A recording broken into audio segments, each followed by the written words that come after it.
I want to draw a really useful and very, very valuable idea from the School of Developmental Psychological Thinking. Now, I'm not here to bore you with psychology theory, right? I am not an advocate of conventional psychology. I'm an advocate of applied psychology, which essentially means that if psychological or philosophical concepts don't make sense to us in a way that allows us to actually progress and improve and advance our lives, then they're absolutely worthless. So what am I saying? Well, what I'm kind of saying here is that around about 50 to 60% of all psychological research is absolutely worthless. Oh my goodness, the cat's out the bag once again. But not this idea. This one here is really, really smart. So I'm going to invite you to pin back your ears, to open your eyes, empty your head, and make sure that you are not distracted, right? Because this teaching is really, really important. It's important for every single aspect of your life, right? Here I want to offer you a basis for self-awareness, all right? How aware are you of you? How aware are you of how it is that you influence your outcomes and your results and consequences in life? Because you're going to be of one of two mindsets. Either you are fully responsible for creating the outcomes of your life, or someone else is to blame.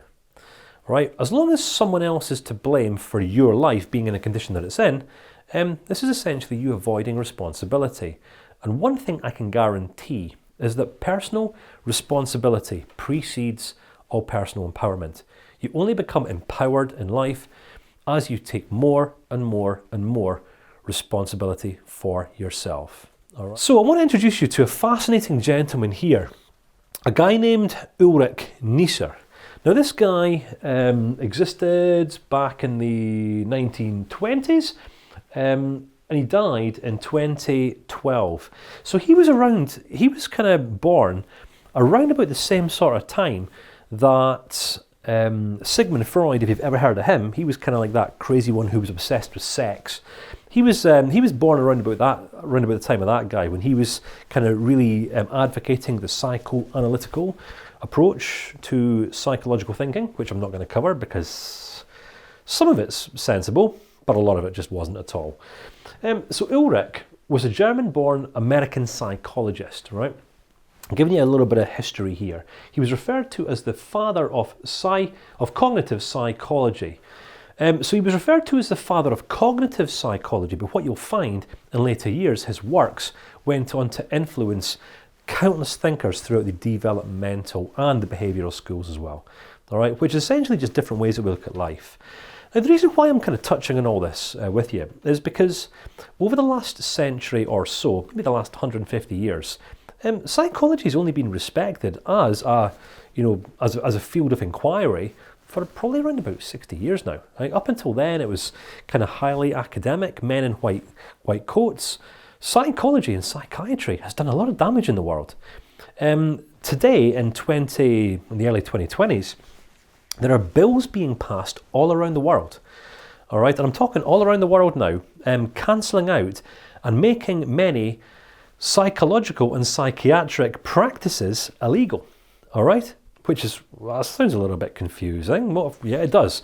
Which means there's more things we can think about here, because the world of psychiatry and clinical psychology conventionally have served no greater purpose than diagnosing people as having disorders and illnesses and ailments in response to their imperfections. The problem with imperfections is that we all have them as human beings. All right, the men in white coats aren't free from imperfection. So could you imagine, right, what would happen? How would you respond to me? Because I'm an imperfect man.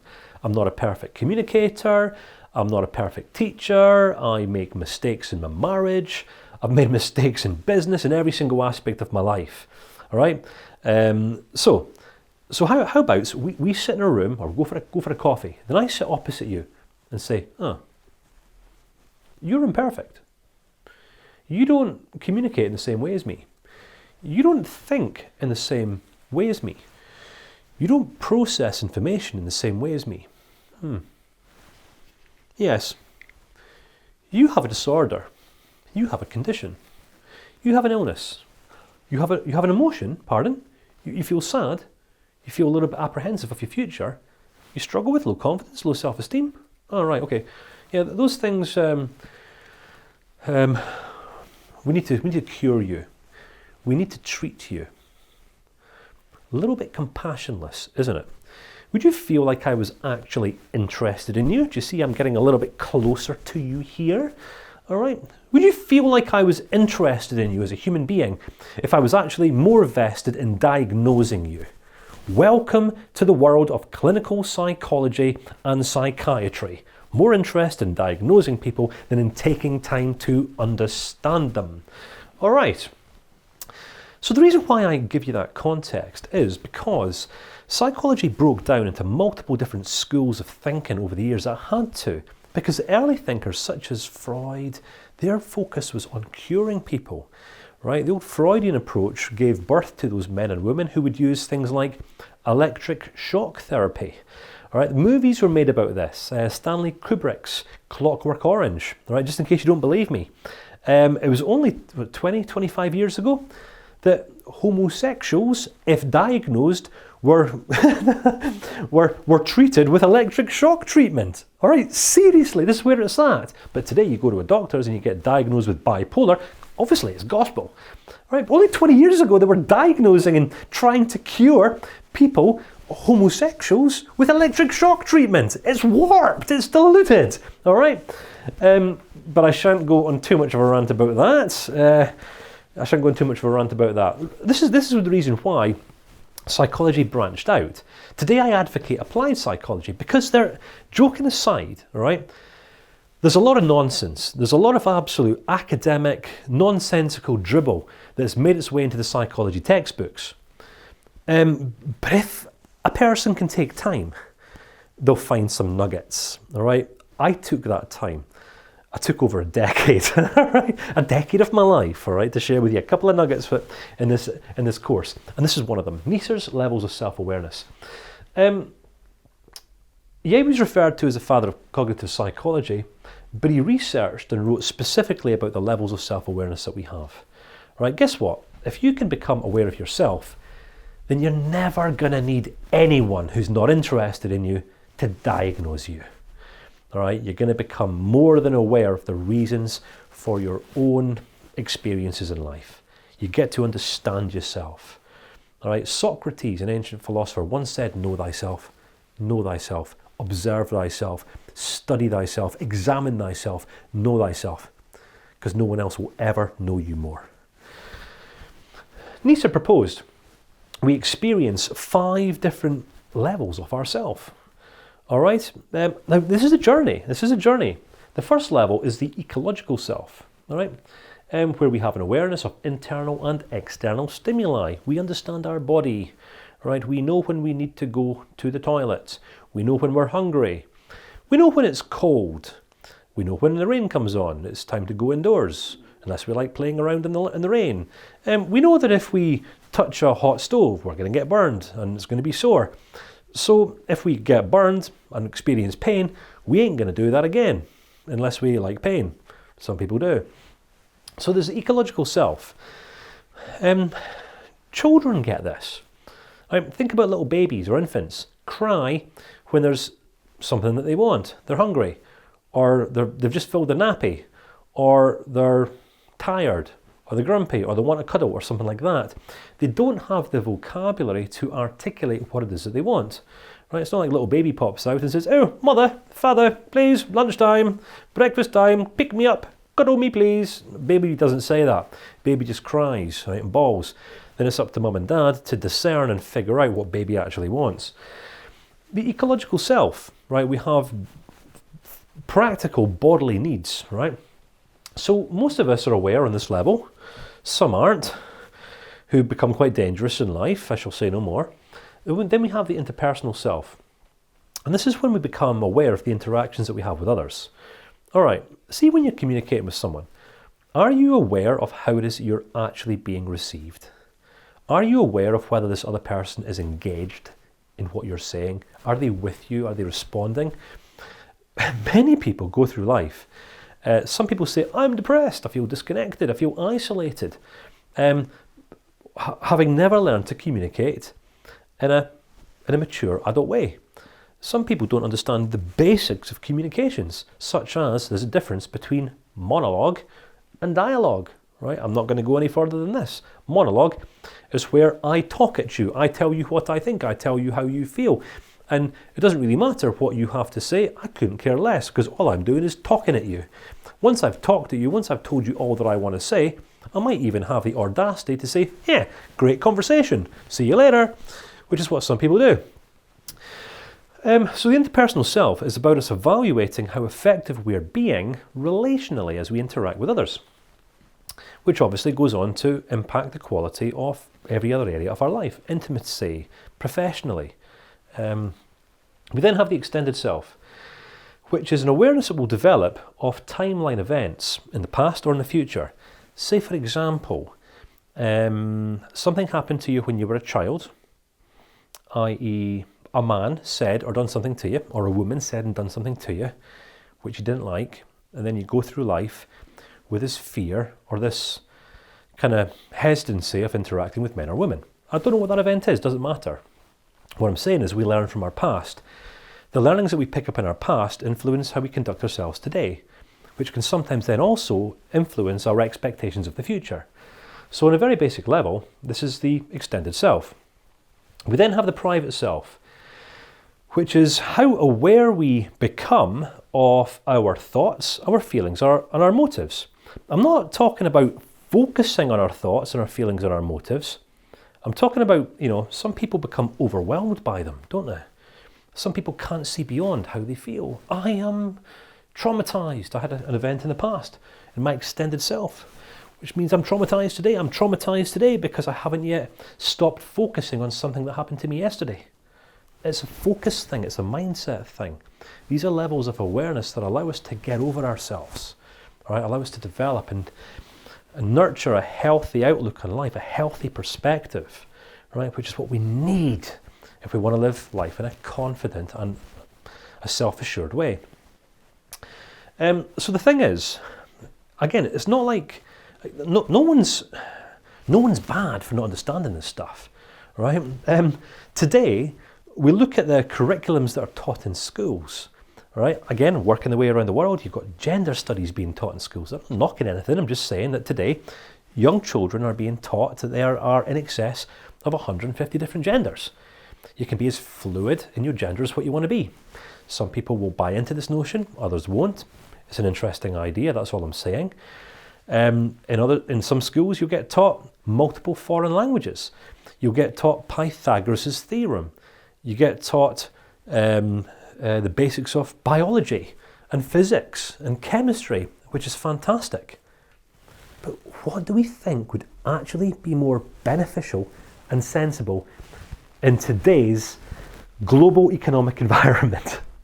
Really? Do people need to get taught the empirical sciences, or would it be more valuable for today people to get taught self-awareness, social awareness, interpersonal skills, communication skills? How about self-discipline, self-regulation? How about innovation, creativity, entrepreneurship? How about the relationship between thoughts and feelings? Right? If I think of myself really negatively, what's that going to do? Right? Say for example, I just stand here and just try to think really negatively of myself. Right? I am useless. Oh, I'm such a screw up. Oh, I'm making such a mess of this training course. Oh, I don't know if all these people at home are going to like me. They might be taking offense at me. Oh, maybe they don't like my hair. Maybe they don't like my... It's not a pink shirt, it's a salmon shirt. Maybe they don't like my salmon shirt. If I start thinking about all that stuff, I'm going to become flooded full of self-doubt, question marks over my head. Maybe I should just give up the ghost right now and go home and get a sensible day job. Maybe I should go back to selling stuff or business development, or maybe I should rejoin the army if they'd have me. What goes on inside of our minds in private will outwork itself in public. There's no getting away from this, all right? We get ahead in life as we learn to master this inner game. We've got to learn to discipline and master our minds. right? When our mind is untamed or uncontrolled, all sorts of damaging stuff can come out of our mouths, right? What happens in here and here will come out of here. All right, if there's insecurity in here, if there's self-doubt or self-loathing going on in here, then what comes out of here? Venom, all right, which might end up unintentionally tearing down other people. And you can't afford this, because the quality of your life will be influenced by the quality of the relationships that you keep. All right, so it's one thing being aware of the interpersonal self, it's one thing being aware of the extended self, but if you're not aware of how it is that you're relating to yourself when no one else is looking, then you're gonna have a big problem in life, all right? Awareness of your own thoughts, feelings, and motives. So incidentally, right, I'm going to give you a complete framework for understanding this. You need it, it's crucial if you want to live a grounded and stable life.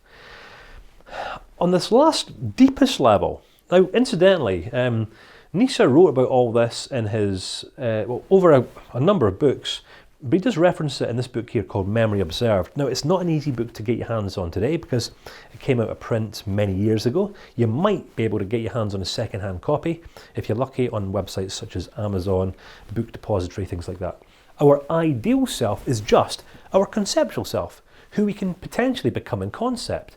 If we don't have a vision or an idea on who it is that we can grow to become, then we stand at a risk of stagnating and just going round and round in circles, remaining the same for many, many years, which might be one of the reasons why you're at where you're at currently in life. All right, come on, we want to understand this stuff, don't we? So it suddenly all starts to make sense.